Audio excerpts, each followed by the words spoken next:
تو آئیے ناگن 7 کی تازہ ترین قسط کی گہرائی میں اترتے ہیں اور دیکھتے ہیں کہ اس ہفتے کی کہانی میں کیا کچھ ہونے والا ہے۔ اچھا، تو اس قسط کا پورا مرکز ہے آریامن کی 30ویں سالگرہ کی پارٹی، اور یہ کوئی عام پارٹی نہیں ہے، یہ ایک ایسا ایونٹ ہے جہاں ہر طرف سازشیں اور راز بکھرے پڑے ہیں۔ دیکھیں، یہ صرف کیک کاٹنے اور تحفے دینے والی بات نہیں ہے، یہاں 3 بڑی کہانیاں ایک ساتھ ٹکرا رہی ہیں۔ ایک طرف ایک بہت بڑا جیو پولیٹیکل مشن، دوسری طرف ایک رشتہ جو بالکل ٹوٹنے کے قریب ہے، اور ان سب کے بیچ میں ایک مافوق الفطرت راز۔ اسی پارٹی میں سب کے اصلی چہرے سامنے آنے والے ہیں۔ تو کہانی کا ہیرو آریامن، جو پارٹی کا میزبان بھی ہے، وہ تو بس اس انتظار میں ہے کہ کب موقع ملے اور وہ اپنی بیوی آہانا کو بتائے کہ وہ اس سے کتنی محبت کرتا ہے، لیکن اسے ذرا بھی اندازہ نہیں کہ آہانا کے دماغ میں تو کچھ اور ہی چل رہا ہے۔ چلیں اب پہلی اور سب سے بڑی کہانی پر بات کرتے ہیں۔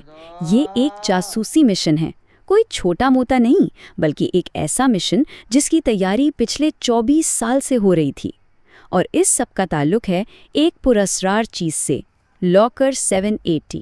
تو یہاں سے اندازہ ہوتا ہے کہ یہ معاملہ کتنا پرانا اور گہرا ہے۔ سوچیں، ایک ایسی سازش جو 24 سال سے چل رہی ہے، اور اس کا فیصلہ صرف ایک رات میں اسی پارٹی میں ہونا ہے۔ اور ویلن ایرول کا یہ ایک جملہ ہی سب کچھ بتا دیتا ہے۔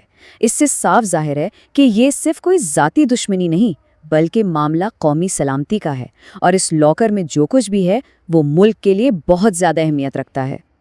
اچھا، تو ایک طرف یہ جاسوسی اور ملک دشمنی والی کہانی چل رہی ہے، اور دوسری طرف ہمارے مرکزی کرداروں کی اپنی ذاتی زندگی میں بھی طوفان آیا ہوا ہے۔ ان کا یہ پرسنل ڈرامہ پارٹی میں ایک بالکل نیا رنگ بھرنے والا ہے۔ یہاں دیکھیں، دونوں کے ارادے ایک دوسرے سے بالکل الٹ ہیں۔ ایک طرف آریامان محبت کا اظہار کرنا چاہتا ہے، اور دوسری طرف آہانا سب کے سامنے رشتہ ختم کرنے پر تلی ہوئی ہے۔ ظاہر ہے اس سے ایک بڑے عوامی تماشے کی بنیاد رکھی جا رہی ہے، جہاں محبت کا مقابلہ دھوکے سے ہوگا۔ اور پھر آتا ہے کہانی کا وہ موڑ جہاں سب کچھ بدل جاتا ہے۔ آہانا جان بوجھ کر وکرم کی باہوں میں گرتی ہے، اور اسی موقع کا فائدہ اٹھا کر بھری محفل میں آریامان پر الزام لگا کر طلاق مانگ لیتی ہے۔ بس اسی ایک لمحے میں پارٹی کا سارا رنگ، سارا دکھاوا ختم ہو جاتا ہے۔ اب جب کہ ذاتی اور سیاسی دونوں محاذوں پر ڈرامہ اپنے عروج پر ہے، سب کی نظریں ایک ہی چیز پر ٹک جاتی ہیں، وہ پراسرار لاکر 780۔ وقت آ گیا ہے کہ آخرکار اسے کھولا جائے۔ سب کے ذہن میں یہی سوال ہے، آخر اس لاکر میں ہے کیا؟ سب یہی سوچ رہے ہیں کہ شاید کوئی خطرناک ہتھیار ہے، یا کوئی ایسا سرکاری راز جو دنیا میں طاقت کا توازن ہی بدل کر رکھ دے گا۔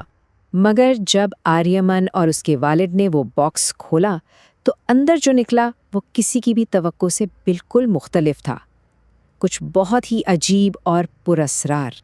تو کسی ہتھیار یا خزانے کے بجائے اس باکس سے نکلے کچھ عجیب و غریب کاغذات، اور یہیں سے یہ جاسوسی مشن ایک بالکل نئی سمت میں مڑ جاتا ہے اور شو کی مافوق الفطرت کہانی سے جا ملتا ہے۔ اب قسط کا جو آخری حصہ ہے وہ پوری طرح اس بات پر ہے کہ ان کاغذات پر لکھی عجیب پیشین گوئی کا آخر مطلب کیا ہے۔ اس سے یہ بات سامنے آتی ہے کہ آریان کے والد صرف ایک سائنسدان ہی نہیں تھے، انہوں نے تو ستاروں کے علم اور پرانی کہانیوں کی مدد سے ایک بہت بڑے مافوق الفطرت خطرے کی پیشین گوئی کر دی تھی۔ اور اس ایک انکشاف نے پورے مشن کا رخ ہی بدل دیا۔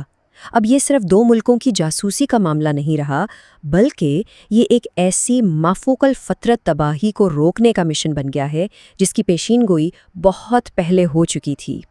تو اس طرح ہم دیکھتے ہیں کہ کیسے ایک عام سی سالگرہ کی پارٹی 3 بالکل مختلف کہانیوں کا مرکز بن گئی۔ اور اب سب سے بڑا سوال یہی ہے کہ دنیا کی قسمت کا کیا ہوگا؟